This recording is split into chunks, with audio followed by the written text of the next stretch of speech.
Have you checked the children? Your little master. Hi, I'm Chucky. Wanna play? Sometimes that is better.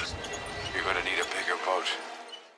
Long days and pleasant nights, fellow travelers along the path of the beam. I am known on this level of the tower as Jaime and Fuego, and if it please you, join me here for a bit of palaver on Hail to Stephen King.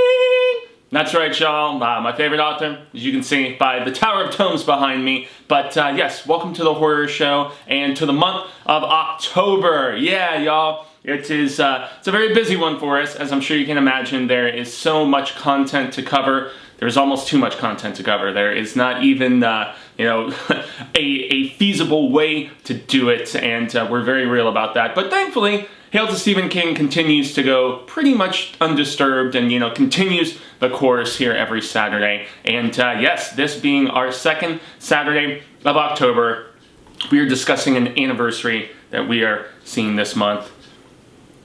Graveyard Shift. The Graveyard Shift. Yeah, oh boy.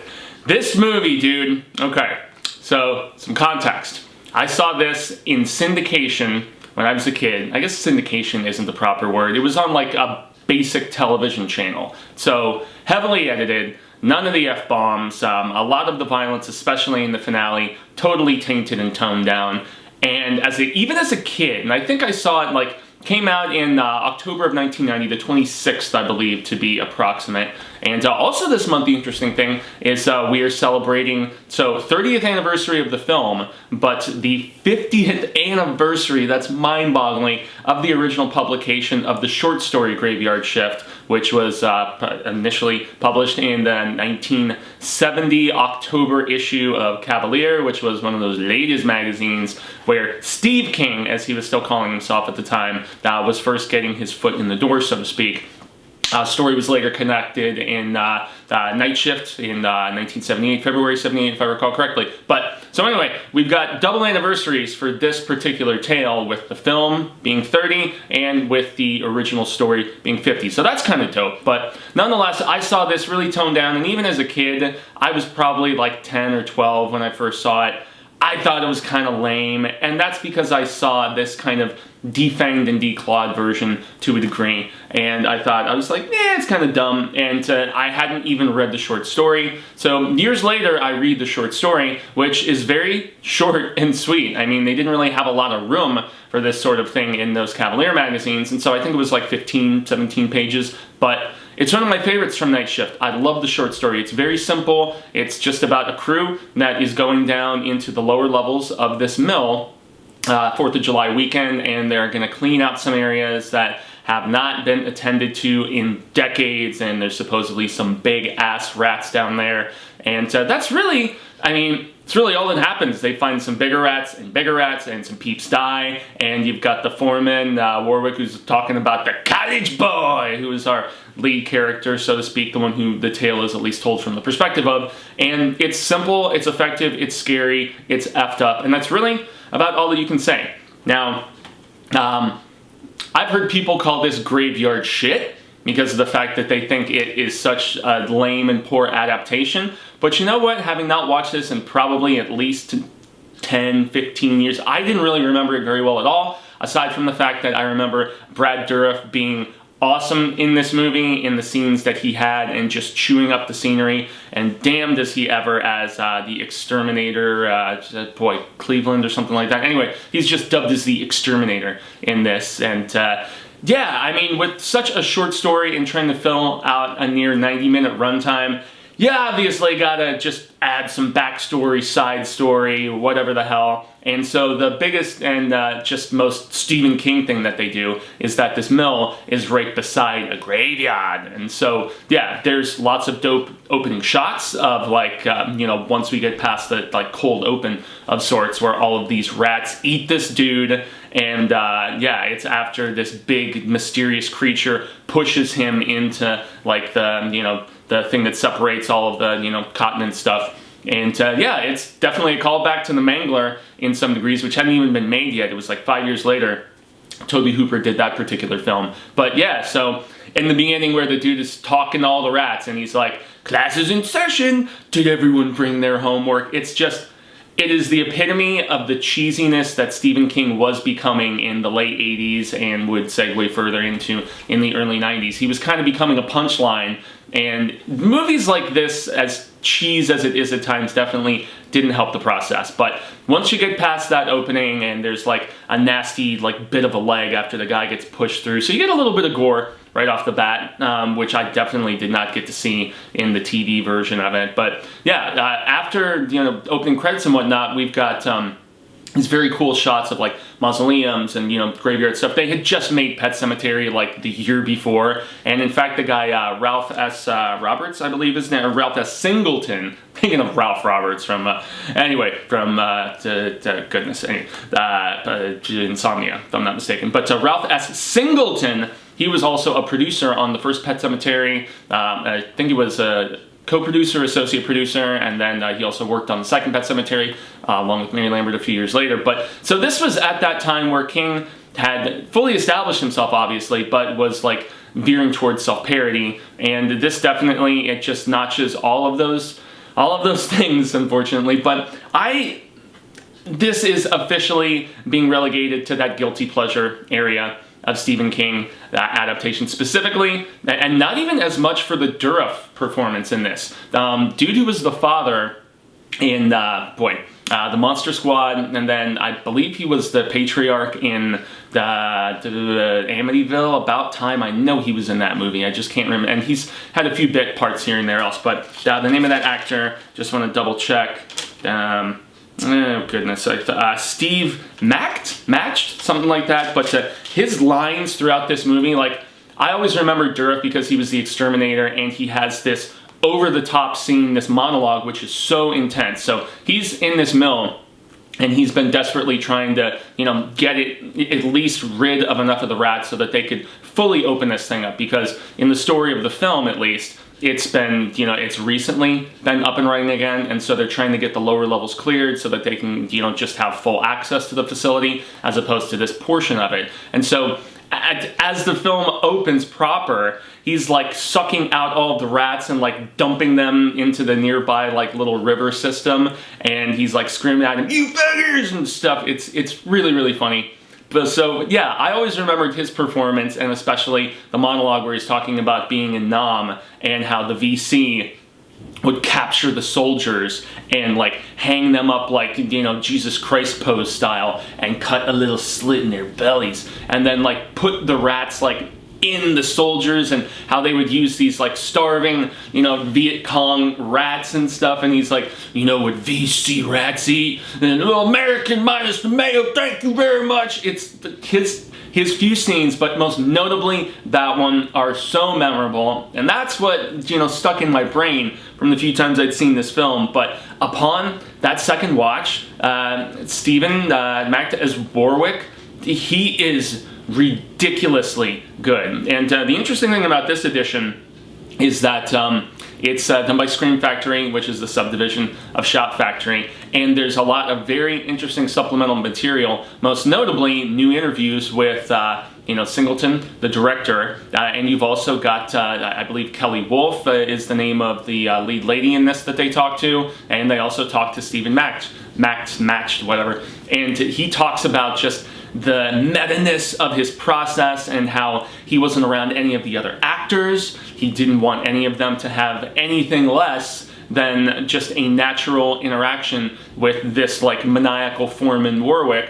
And so not only that, he went to a vocal coach and he got down just that main sort of bit. And so yeah, he pulled the Fred Gwynn, man, and he is massively memorable and gets some of the most outrageous lines, so much so that even in the post-credits of the film, they took some of the best lines, Graveyard Shift, and they strung them all together with like a little bit of bass line and some drums, and they made it into a song for the end credits, man. And it's it's hilarious. Everything about this film is so over the top, and dare I say, this is one that I will indeed revisit compared to a lot of other ones that are just dull and unmemorable. This is big, dumb fun.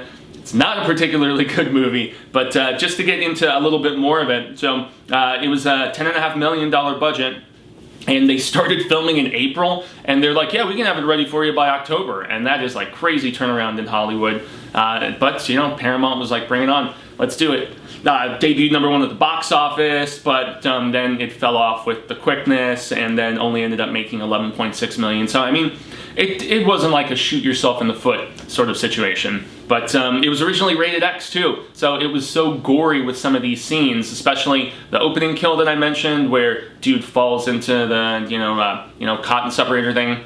And also some of the stuff in the back half, most notably when you finally encounter this creature, which the design of the creature in this movie is pretty badass once we finally get to see it. But more interesting stuff that you find out in the behind the scenes, aside from the fact that apparently Ms. Wolf filmed some sort of shower love scene with our lead, and yeah, she's like, I got to do nude for the first time, and I was so proud of myself for being brave enough, and then it didn't even end up in the final cut of the film, and I'm like, those slimy pervs, they just wanted to see you get naked, and they weren't even going to put it in the movie, and probably sitting in Singleton's vault or something, but nonetheless, yeah, that would have been nice to see. Anyway, besides that though, apparently they had a shooting schedule, and the creature was supposed to be there day one. That wasn't the case, and so one of my biggest gripes about this film, especially as a kid, was that I didn't get to see the creature very much, and that even when I saw it years later on home video and saw the proper, at least the R-rated cut that we finally got, there still wasn't very much creature, and I was like, what the hell? Why are they jawsing this shit? And yet, to find out that it was actually just out of circumstance because of the fact that Paramount didn't get them the creature on time, which is just crazy, man. I mean, for a movie that is built around the creature to not just hit that, so they had to work around it. And so I guess I'm a little bit more forgiving of the lack of creature kills because of the fact that they didn't even have the full thing to do with. That's why you were just seeing like these down the mouth shots or just like a little bit of the wing. Because yeah, this is like a crazy, unlike in the original story, which is just like this ginormous rat presumably, this is like a mutated like half rat bat hybrid. So it's got like bat wings, but a rat tail, it's got these crazy talons going on. But I mean, it does lead to a few memorable moments, especially in the finale, but also a kill early on where this guy is like investigating the area that they're going to be going down towards, not quite in the deeper depths of it, and he's like the bat thing grabs him and it like wraps itself around him, and you see like the indentation of his face like as the wing like presses against it, and it's pretty dope, man. I gotta say, it's quite creepy and it's really cool practical. Another thing I have to say, the fact that they used all of these rats, and there was apparently discussion at one particular point that they were going to remake this. And so Rob Cohen, yes, Rob Cohen, who did like Fast and the Furious and the Triple X's, and he's notorious for these big dumb kind of action sort of movies and stuff like that. I guess in the late 2000s, I think it was like 2008, 2009, the rights had reverted back to Paramount for this particular Stephen King story. And so, of course, being the late 2000s, it's like, let's remake it. And it was in development for many years. I guess Platinum Dunes, who I know they've done quite a few remakes, including the Nightmare on Elm Street remake, the Friday the 13th remake, and so they had their hand in a few different ones. They were apparently in development on it for a number of years, and yet they ended up abandoning the project in 2014. The thing that I would just be just roll my eyes about with a remake of this particular movie is I know they wouldn't use practical rats, which, dare I say, is a really crucial component of just the creepiness, especially if rats like gross you out. Like if you were Dr. Jones' father, if you're Sean Connery, man, and it's like rats and so on and so forth, and you're scared shitless of them, yeah, this movie will definitely gross you out because they had over 400 real rats on set. And as per, just PETA guidelines and, just Hollywood overseeing and stuff, there were rat wranglers there, and they were, just very cute throughout, and they were taking very nice care of them and everything, and just everything was, by the books and, just caring and as it should be with animals. And, but as the shoots were about to start, from what the actors were saying and some of the BTS stuff, they would put like a little bit of like black oil on top of them, and a little bit of water, and so it would make them look like gross and mangy and like they'd just been in these dark depths for hours and stuff. And so that's impressive, and I know that it would be like CGI rats at this particular point. And yes, I know the technology has come along so far at this point, but there is nothing like just actual practical tangible things. Physical rats, man, it's one of the things that just makes this movie. It's not a special film by any stretch of the word, but I mean, it's at least what gives it more character, more reality, and more flavor. And then just some of the dialogue in this movie. And the script was credited to John Esposito, who was this young kid from Long Island. Apparently he wrote this script and was not sanctioned to do it or anything, so it was like an unsanctioned script that, he had no business even writing, because, you could get yourself in some serious trouble, but fan fiction has come a long way enough. But lo and behold, Singleton, who had been working at Paramount for quite a while, he had done TV stuff, and then even segueing into film, he had worked on Another 48 Hours and Harlem Nights, which were both, Eddie Murphy films, and so he was getting his foot in the door. He was slowly working up from production manager up to co-producer. He had also done some AD work, so he was an assistant director he was on like Death Wish. He was second AD on Taxi Driver and Network, one of the greatest friggin' films that has ever been made. And so, Ralph was a guy that had a lot of experience in various facets of the business, and so he basically pulled from all of these different, places to find actors and to find, people to help edit and score and all this different stuff. But when it came down to the script, it all started with him finding this unknown kid and basically taking him to Hollywood and saying, "Look, let's do this. Let's actually make it. Let's get you, properly sanctioned with, the Screenwriters Guild and everything." And they pushed forward with it. And Esposito would go on later on to do the webisodes of The Walking Dead. He was a co-producer on From Dusk Till Dawn. He's still doing stuff today. I mean, he just scripted an episode of the new Creepshow just last year, and he'd also done previous anthology horror work with Mick Garris's Master of Horror. So Esposito did continue on after this to do interesting things, and so, props to that. But the dialogue, as I was saying, that he wrote for this, I mean, just the classes in session stuff, I did mention that already. Even the girls at the beginning who work at the mill, they see Hall, our lead character, showing up, and he's a college boy, but he's 38, so, I don't know, or at least the actor who was playing him was 38. He definitely doesn't look like a college boy. I feel like more so than in the original story, where it was based on King's experiences actually working in a mill, and also, actually, King's was more so the laundry press stuff. King had heard the story of a friend of his who went and worked that particular weekend cleaning the place out and the size of the rats, and so that's what inspired the story, because King wrote that story that this was based on when he was still in college. But whereas our college boy in the story is still in college, seemingly. This guy, I think the reference is more so to Warwick looking at his resume and being like, "Oh, you're a college boy, huh? College boy." So, It's just amusing, but the women at the mill seeing our lead character, and they're like, "Wouldn't mind his boots under my bed," blah blah. And yes, I already mentioned the amusing Gothic imagery. You've got the dudes at the mill who are just giving him shite all the time, and they're calling him. They're like, "Hey, Boy Scout, what's in the bag? Oh, maybe you're a Girl Scout." It's dumb. It's very, very grade school, high school bully kind of crap, but I mentioned Derv's dialogue and that monologue specifically, which is just hilarious. And solid main accent, at least from I mean, Mac Mockton, whatever. He is so memorable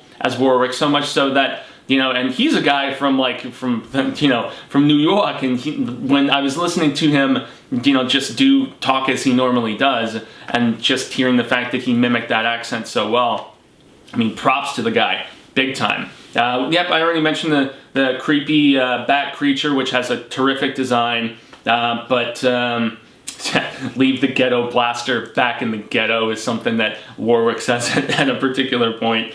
Lots of cool Easter eggs, though. I mean, the fact that Kelly Wolf's character mentions that she was originally from Castle Rock, she moved out, so you get that. The fact that they renamed the mill, which actually the mill that they filmed at for this was called the Bartle Yarns Mill. It's in Harmony, Maine. They filmed this entire movie in Maine, which props to them at least for going for authenticity there. And that was apparently at King's behest. He was like, yo, if you're gonna adapt this with a script that I'm not 100% sure about, you're at least gonna film it in Maine. And so it was filmed at this Harmony, Maine mill, which was the oldest in the United States, going all the way back to 1821, which is crazy, right? So they renamed it Bachman Mill, which is a nice little Easter egg there as well, which is cool. And yeah, I mean, props to King at least for sticking to that. The entire cast were enamored with Maine, although they said the peeps were very kind of guarded Yanks, so to speak, and that they weren't like super welcoming at first, which is kind of interesting. But yeah, I mean, those are just fun little like nods and winks and stuff like that. One thing I did mention though is that characters are like smoking throughout this entire movie. In my notes here, I'm like, this film is brought to you by Marlboro cigarettes, and it's very obvious that's the brand that they're smoking on, and especially by 1990, smoking on screen, not cool, man, not cool. I don't even know if they were still allowing cigarette ads in magazines and on TV, because I still remember the billboards for like Newports and stuff like that as a kid, and of course Joe Camel, which they spoofed so amusingly on The Simpsons. But yeah, so they're chain smoking, man. Especially our two who have like the little love story thing going on, Hall and I forget the name of the character that Kelly Wolf plays, but nonetheless, yeah. What else we got?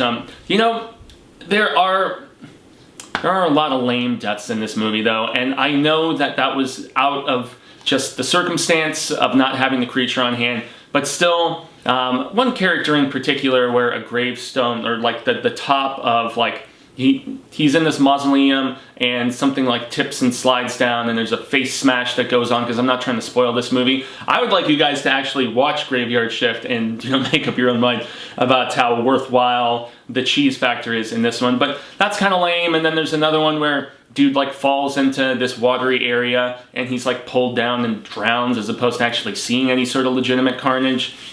Off screen, half of an arm getting eaten, and then the character is just pulled off screen and we don't even see what happens. That's the kind of stuff, unfortunately, that we get in this movie. So yeah, for better or for worse, I know that it was, it was just out of necessity, but so there is a use of a Beach Boys song in this, Let's Go Surfing Now, for whatever reason, and it's what makes this film charmingly stupid in so many ways. So as our team over the 4th of July weekend is going down into the depths and stuff, and they're spraying out the rats, and they're trying to clear all the old chairs and folders and documents and desks and all this stuff that has just been basically stored in the lower basement level of this place.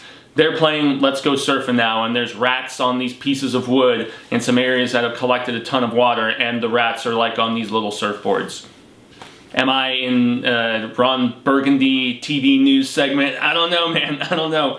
Red Team go. But it was just so dumb. I couldn't help but laugh. So yeah, nice score here and there, but too many death scenes off the yeah. I think I've covered just about all of this, everybody. Oh, that's So Warwick's character, besides the fact that, the great accent and everything, he's also this womanizer. And so he faces the wrath of one secretary. Kelly Wolf's character is another one he was kind of diddling a bit with. And so she pisses him off. And that's one of the other reasons why Warwick hates Hall's character so much. But when they get into the deep depths, Warwick goes like, Apocalypse Now crazy almost, but he starts putting war paint on. He takes like the black sooty oil that's collected on these bottles and he just covers his face in it, and he's got the crazy eyes and stuff. It's really, really amusing.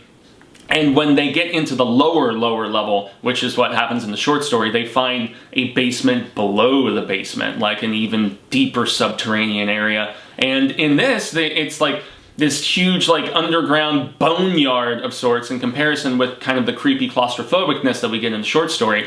And it looks cool, especially for the sheer fact that they combined this painting that they superimposed of this really dope background along with all of these skeletons and stuff. It just seems a bit excessive, and like this huge bat rat has been added for God knows how long. So it's a little much, but you get this crazy boneyard brawl between Hall and Warwick at the very end of the movie, and Kelly Wolf's character is there as well. So I don't know, man. This movie is just, it's something else. It is very much a product of its time, but it's aged like a rotting cheese, like if you dig gorgonzola or something like that, man, where you need that cheese to be moldy. I don't know. This is definitely kind of has it. I already mentioned the ending song. I already mentioned Rob Cohn, but you know what? The last thing that I do have to say, guys, I think just the notes on the back. Yeah, Creature didn't arrive. The tagline of this movie, though, is pricelessly funny. Good benefits, early retirement.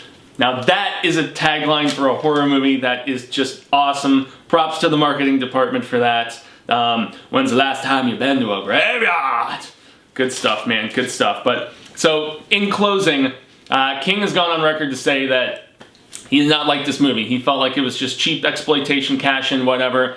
But you know, Stephen King also said The Dark Tower was good when it was about to come out, so I don't always hold him in the highest authority when it comes to his adaptations. In 1990, I know he was probably a little cranky pants because he was trying to get sober, and I can only imagine the irritability in a situation like that, especially with how deeply entrenched in, you know, substance abuse, unfortunately, my dude outright was. Love you, man. But, so they had a screening of the film on the Paramount lot, like a world premiere, invited out the whole cast, invited out Steve King, who was apparently on set for one particular day, and he was like so amused when Warwick's character just pulled an ad-lib sort of thing, and when the creature is attacking him, decided to bite the creature, and Steve was like, Warwick bit the creature! So it's a really amusing scene. There's a lot of really fun stuff in this film, but so I guess King, after it was done, and this was the X-rated version of it before the MPAA made them trim some of the gore and stuff like that, he turned to Ralph S. Singleton, the director, and he was like, well, Ralph, it's gonna do great on video. Well, to this day, we're still enjoying to some degree. I'm sure there's many who would not appreciate this at all, but I dig Graveyard Shift, man. It is not graveyard shit, as some constant readers and you know, Sai King fans have called it. Although I will say, I was thinking about this last night as I was watching the bonus features. There's no point in this movie where anybody wears a hard hat. Dumb, dumb, dumb, dumb, dumb, dumb, dumb, dumb, dumb, but still dumb fun. So Graveyard Shift, 30 years later. Have you guys watched it? And obviously, what do you think about it? So I extend a grande gracias. I've been Jaime and Fuego. You can find me on all social media sectors like Twitter, Instagram, Facebook, here on YouTube. I do have my own personal YouTube channel. I'm in the midst of doing what I'm at least dubbing Shocktober, but really Shocktober on a channel that doesn't primarily cover horror, is delving more into like borderline stuff, like some new smaller thrillers and you know, some dramatic stuff that has like just the slightest tinge of spooktacular stuff. And I mean, even the reason for me doing that on Infuegotainment is because of the fact that, as I mentioned at the beginning of this video, we have so much freaking content that we have put together for the month of October for all of you on the horror show here. So like, share, subscribe. We greatly appreciate it. Just a reminder, we do a book of the month here in conjunction with the Hail to Stephen King Facebook group. I'm the sole admin and moderator over there. So if you would like to join, jump over there for daily palaver with nearly 1,000 constant readers and tower junkies. And, you know, we welcome new Stephen King fans as well. If you are noobs, if you're just dipping your feet in, if you don't like horror Stephen King, if you just dig Shawshank and, you know, Hearts in Atlantis and Stand By Me, that's totally cool too. We talk about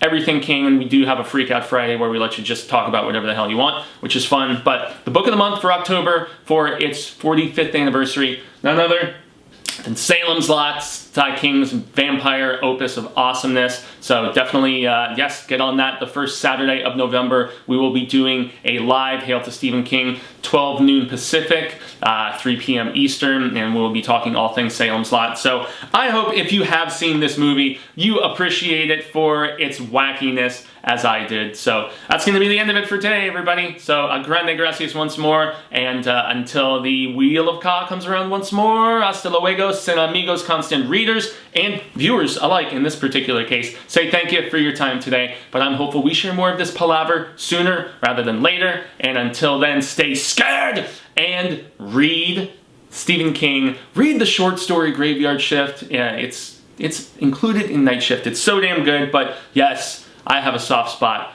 for this silliness.